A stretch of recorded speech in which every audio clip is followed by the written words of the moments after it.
When we started the Garden Road School, it was about being the change that we wanted to see in the world. And in a more cooperative way, see how education could be changed, really from the roots up.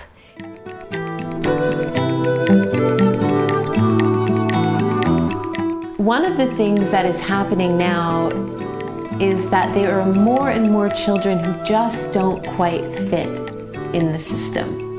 There are more children that the system is failing, and that population is growing. My son, at age 5, we decided to try the public school. It was really close to our house, and all his neighborhood friends were going. And he was basically shutting down in the classroom. When I finally was able to get a meeting with the teacher after weeks of trying, she described this child to me that sounded nothing like Julian, that he was just sitting quietly in class, and they were actually concerned that he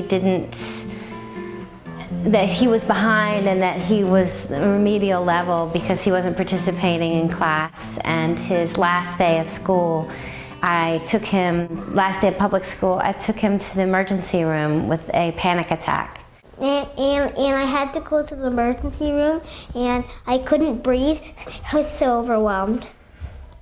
So obviously it wasn't right for him. And then he came back to the Garden Road where he had been before, and then he's been here ever since, happy and learning and creative.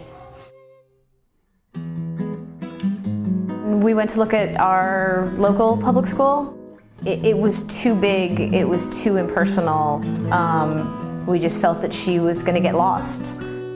We knew already from our experience of being here for 2.5 years, the individual approach that was going to be taken for her own education and everyone else's. I think that was just as important as seeing that she would get to see how everybody learned in a different way. I like when we experiment, and I really liked when we were seeing how if we put a lot of blocks on paper, that we were making a bridge, if it would fall down.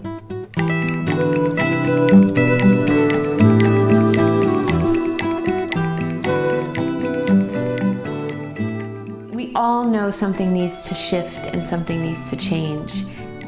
One of the things we came to realize is that we need to start a revolution. Well, really, it's an evolution. It's not that we need to rise up and fight something. It needs something more systemic that's going to build and then create and grow into something that's more current.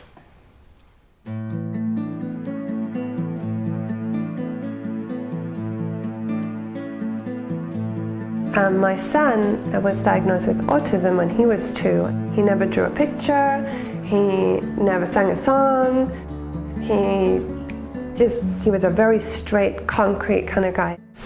If you're autistic, you're born with more neurons in your brain, but less connections between them. So I decided, against all advice, just put him at the Garden Road. And I told the committee in special education, and they were horrified, and they said, well, you'll be back because it's not going to work. But it did work, and at the Garden Road, he did art, he did music, he did craft projects, which was unheard of. He did theater, and now he is a really well-rounded young man. I'm very confident he's completely intact. He doesn't feel that he's wrong or needs to be fixed or broken or stupid. He's totally a happy boy, and I totally attribute that to the Garden Road. Absolutely.